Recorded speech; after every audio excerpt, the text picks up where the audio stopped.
வணக்கம் நண்பர்களே, இன்னைக்கு நம்ம பார்க்க போகிற வீடியோ பார்த்தீங்கன்னா மருத்துவ குணங்கள் நிறைந்த நச்சு கொட்டை கீரை சூப் வீடியோ தான் பார்க்க போகிறோம். வாங்க வீடியோக்குள்ளே போகலாம். சூப் செய்ய தேவையான பொருட்கள் பார்த்தீங்கன்னா நச்சு கொட்டை கீரை, தக்காளி, பூண்டு, சின்ன வெங்காயம், காய்ந்த மிளகாய், சீரகம், மிளகு. எண்ணெய் காஞ்சதும் சீரகம், மிளகு, பூண்டு, சின்ன வெங்காயம் எல்லாத்தையும் சேர்த்து வதக்கி விட்டுருங்க. இப்போ தக்காளியை சேர்த்து நல்லா வதக்குங்க. பச்சை வாசம் போகிற வரைக்கும் நல்லா வதக்கி விட்டுட்டே இருங்க. தேவையான அளவு உப்பு சேர்த்து நல்லா கொதிக்க விடுங்க. கொதி வந்ததும் நச்சு கொட்டை கீரையை சேர்த்து நல்லா கிளறி விடுங்க.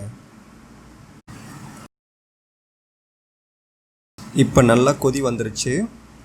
இப்போ நீங்கள் அடுப்பை ஆஃப் பண்ணிவிட்டு இறக்கி வடிகட்டிக்கலாம். சத்தான பல மருத்துவ குணங்கள் நிறைந்த நச்சு கொட்டை கீரை சூப் தயார். இந்த வீடியோ உங்களுக்கு பிடிச்சிருந்தால் லைக் பண்ணுங்கள், ஷேர் பண்ணுங்கள், கமெண்ட் பண்ணுங்கள். நம்ம குக்கிங் தமிழ் சேனலுக்கு சப்ஸ்கிரைப் பண்ணுங்கள். நன்றி, வணக்கம்.